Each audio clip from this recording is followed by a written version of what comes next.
시청자 여러분 반갑습니다. AI 아나운서 로아가 전하는 딜라이브 AI 위클리 서울입니다. 첫 번째 소식입니다. 유명 상표를 위조한 상품에서 기준치의 최대 5,000배가 넘는 유해 물질이 나왔습니다. 저렴하다고 구입했다가 자칫 건강을 해칠 수 있어 주의가 필요해 보입니다. 이상범 기자입니다. 위조 상품 일명 짝퉁 제품에서 몸에 해로운 중금속이 검출됐습니다. 서울시는 위조 액세서리의 유해 성분을 조사한 결과 납과 카드뮴이 나왔다고 밝혔습니다. 납은 기준치의 최대 5,000배, 카드뮴도 400배 넘게 초과했습니다. 특히 카드뮴은 폐암이나 유방암을 일으킬 수 있는 발암 물질로 알려져 있습니다. 작년에는 납이 3,877배가 나왔어요. 카드뮴은 좀 적게 나왔어요. 그냥 기준치 2배 초과한 정도만 나왔는데, 근데 작년보다는 기준치가 더 나와가지고 대국민적으로 좀 알아야 됐다 싶어서. 위조 상품 판매는 여전히 기승입니다. 서울시 민생사법경찰국은 올해 1월부터 6월까지 단속한 결과 판매자 70명을 형사 입건했고 4,700여 점을 압수했습니다. 정품 추정가로 환산하면 42억 원에 달합니다. 의류가 2,400여 점으로 가장 많고 액세서리, 지갑, 가방 순으로 나타났습니다. 고가품에 대한 짝퉁이 점점 더 많아지고 있죠. 외국산 같은 경우는 적게는 100만 원에서 많게는 800만 원, 1000만 원 이상도 있어요. 고가품 위주로 많이 나오는 것 같은 양상이 있고요. 위조 상품을 제작 판매하다 적발될 경우 상표법에 따라 7년 이하 징역 또는 1억 원 이하 벌금에 처합니다. 위조 상품 판매로 인한 피해 방지를 위해 서울시는 앞으로도 지속적인 단속을 벌일 방침입니다. 그러면서 시는 위조 상품을 신고할 경우 최대 2억 원까지 포상금을 지급한다며 적극적인 신고와 제보를 당부했습니다. 딜라이브 뉴스 이상범입니다. 강남구가 미래 지역의 중심 산업으로 로봇 산업에 관심을 기울이고 있습니다. 그 첫발로 강남 로봇플러스 테스트 필드가 최근 문을 열었는데요. 엄종규 기자가 다녀왔습니다. 각종 로봇 장비로 채워진 총 5,650제곱미터 규모의 2개 동건물. 서울시 최초 로봇 공공기반 시설이 강남구 수서동에 문을 열었습니다. 협업지능실증개발지원센터와 마이스터 로보타 지원센터로 구성된 로봇 플러스 테스트 필드입니다. 이곳은 로봇과 AI 기술이 산업 현장에 실제 이용될 수 있는지를 실증하는 역할을 하게 됩니다.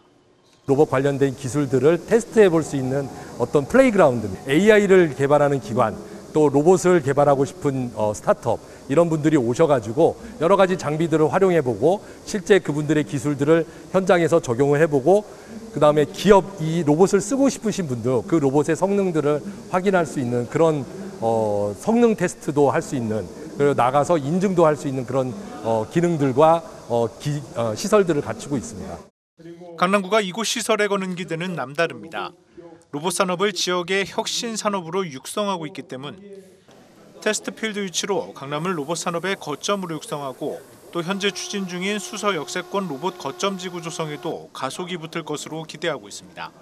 강남이 앞으로 그 중심이 돼서 그 로봇 산업을 육성하는데 그 큰 역할을 할 수 있다고 생각합니다. 우리나라뿐만 아니라 글로벌 로봇 산업의 기반을 이제 충분히 갖추고 경쟁력을 갖췄다고 볼 수 있습니다. 한편 강남구는 시설 내 유휴 공간에 배달과 순찰 로봇을 시험하는 서비스 로봇 테스트 베드를 추가 조성한다고 밝혔습니다. 딜라이브 뉴스 엄중규입니다. 중랑구 사가정역 역세권 활성화 사업이 본격 시동을 걸었습니다. 서울시 도시건축공동위원회 심의를 통과한 건데요. 지하 6층에서 지상 20층 규모의 건물이 들어서고 다양한 공공시설이 새롭게 생긴다고 합니다. 윤지아 기자의 보도입니다. 사가정역 일대가 활성화될 예정입니다. 지난 24일 열린 제12차 서울시 도시건축공동위원회 심의에서 사가정역 역세권 활성화 사업 특별계획 구역 지정 및 세부 개발계획 결정안이 수정 가결된 겁니다. 이번 역세권 활성화 사업의 대상지로 선정된 옛 면목시장인 카멜리아 쇼핑센터. 1968년 개설 이후 오랜 기간 지역 주민들의 사랑을 받았지만 시설의 노후화로 인해 공실률이 증가했고 인근 도로 불법 주정차로 인해 환경 정비가 필요한 곳으로 변모했습니다. 이번 심의 통과로 대상지에는 용적률 600% 이하, 지하 6층에서 지상 20층 규모의 건물이 들어서고 공동주택 145세대와 근린 생활시설 등 다양한 시설이 조성될 전망입니다. 특히 전통시장 이용객과 주민들을 위한 공동 육아방, 중랑 푸드마켓 등 지역에 필요한 시설들을 설치할 계획이라고 중랑구는 밝혔습니다. 딜라이브 뉴스 윤지아입니다. 아파트 1층에 잠겨있는 공동 현관문. 입주민 치안에는 도움이 되겠지만 화재나 범죄 등의 긴급한 상황에서는 경찰과 소방관의 출동을 지연시키는 걸림돌이 되기도 합니다. 서울 중구에서는 전국 최초로 경찰관들에게 공동주택 프리패스 리모컨이 지급됐습니다. 박용 기자입니다. 출동 신고를 받은 경찰이 아파트 단지에 진입합니다. 신속한 출동이 가장 중요한 상황. 프리패스 리모컨을 누르니 잠겨있는 아파트 1층 공동 현관문이 개방됩니다. 서울 중구 아파트 단지에 설치된 공동주택 프리패스 시스템입니다. 순찰 차량마다 비치된 이 프리패스 리모컨을 누르면 이렇게 출입문이 열리게 됩니다. 1분 1초가 아까운 경찰의 출동 시간을 단축시킬 수 있다는 장점이 있습니다. 공동주택 공동현관 프리패스는 중구의 14개 아파트 단지에 설치가 완료됐습니다. 그동안 경찰이 아파트 단지로 긴급 출동할 경우 경비원의 도움을 받아야 하는 경우가 많았습니다. 그 새벽 시간대인 경우에 그 순찰하시는 분이 주변에 순찰을 돌거나 아니면 잠을 주무시는 경우가 있어서 그때는 저희 경찰과 소방이 공동 대응을 할 때 강제로 개문을 하여서 들어가는 경우가 많습니다. 하지만 순찰차마다 비치된 프리패스 리모컨을 사용하면 출동 시간을 줄일 수 있어 골든타임 확보에도 도움이 될 전망. 주변의 다른 현관문이 열리지 않게 하기 위해 리모컨 작동 범위는 2m로 한정했습니다. 경찰의 아이디어와 구청의 지원에 주민들의 뜻이 함께하면서 만들어진 결과물입니다. 중부서에서 아이디어가 먼저 제안이 왔었고요. 작년 10월에 제안이 왔었고 이거를 사실 많은 돈이 들어가지 않는 적은 예산으로 주민들의 재산과 안전을 지킬 수 있는 진짜 효능감 있는 사업이라 생각해서 저희가 올해 시행하게 되었습니다. 현재 중부경찰서 관할의 남은 15개 아파트 단지에도 프리패스 설치가 추진되고 있습니다. 중구는 이와 함께 내년부터는 남대문 경찰서 관할까지 사업을 확대한다는 계획입니다. 딜라이브 뉴스 박용입니다. 고물가와 고금리 탓에 침체에 빠진 지역경제. 불황의 장기화는 특히 영세 점포가 밀집한 골목형 상점가에 더 큰 타격을 주고 있는데요. 성북구가 골목형 상점가 환경 개선 사업 등 골목 상권 살리기에 나섰습니다. 박선화 기자의 보도입니다. 성북구 종암로 21길 일대. 음식점이 밀집한 종암 북바윗길 골목형 상점가입니다. 전통시장법에서 정한 골목형 상점가는 업종에 관계없이 점포 30개 이상 있는 곳. 반면 전통시장의 점포 수는 50개 이상입니다. 이를 근거로 전통시장은 정부와 지자체로부터 지원을 받을 수 있지만 골목형 상점가는 그렇지 못합니다. 지원 사각지대에 놓인 골목형 상점가. 이에 따라 성북구는 골목형 상점가 살리기에 나섰습니다. 제일 먼저 골목형 상점가 지정 및 활성화 지원에 관한 조례를 제정했습니다. 상권 활성화를 위해 상가 안내판 설치와 경관 조명 설치, 간판 개선 등 환경 개선 사업을 추진 중입니다. 고객 유치를 위해 음식 축제 등 다채로운 행사도 준비하고 있습니다. 이에 필요한 예산을 지원합니다. 이 골목이 종암동에서 제일 번화가라고 이제 보는데 지금 우리가 처음에 시작한 것은 이 바닥부터 시작을 했습니다. 바닥을 새로 깔고 또 다시 일방통행을 만들고 이렇게 골목상권을 하고 보니까 이게 너무 이제 좋아서 또 이렇게 이번에 8월 31일 날 이런 축제도 할 수 있는 달라진 환경에 상인들도 반가운 표정입니다. 하지만 상권 활성화를 위해선 단속과 규제 완화가 필요하다고 주장합니다. 야외 테라스 설치를 위해 점포 앞 공간 활용, 그리고 식사 시간 주차 단속 유예 등입니다. 가게 앞에 이런 마당, 테라스 공간이 있는데 이런 데를 좀 사용하게 해주면 좋을 텐데 규제가 너무 심해요. 점심시간 때 11시나 또는 뭐 1시까지 또는 2시까지 해가지고 좀 주차 단속을 좀 유예해주면은. 현재까지 성북구가 지정한 골목형 상점가는 종암동 북바위길을 비롯해 성북천과 석계 음식거리 등 총 7개소. 성북구는 골목형 상점가 지정을 확대함과 동시에 지원도 늘리겠다는 계획입니다. 딜라이브 뉴스 박선화입니다. 지하철 6호선 신내역에서 출퇴근 시간대 출발하는 열차가 늘어납니다. 다른 역과 최대 4배까지 차이 났던 출근 시간대 열차 배차 간격이 줄어들어 지하철 이용이 편리해질 것으로 보입니다. 윤지아 기자의 보도입니다. 2019년 12월 개통 이후 양원지구 등 주변 공공택지 개발로 지하철 이용 승객이 지속적으로 증가한 6호선 신내역. 2개의 선로를 이용하는 다른 역과 달리 신내역은 상선과 하선을 1개의 선로로 이용하는 단선 선로 구조입니다.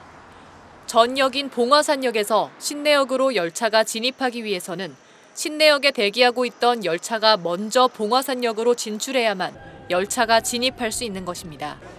지속적인 승객 증가에도 열차 운행 횟수가 제한될 수밖에 없었던 이유입니다. 봉화산으로 나가던 열차를 신내로 내리고 좀 열차 계획 조정을 해가지고 진짜 최대한 늘린 거거든요. 6호선 신내역에서 출발하는 출퇴근 시간대 열차가 늘어납니다. 현재 신내역에서 출발하는 출근 시간대 열차 배차 간격은 약 16분.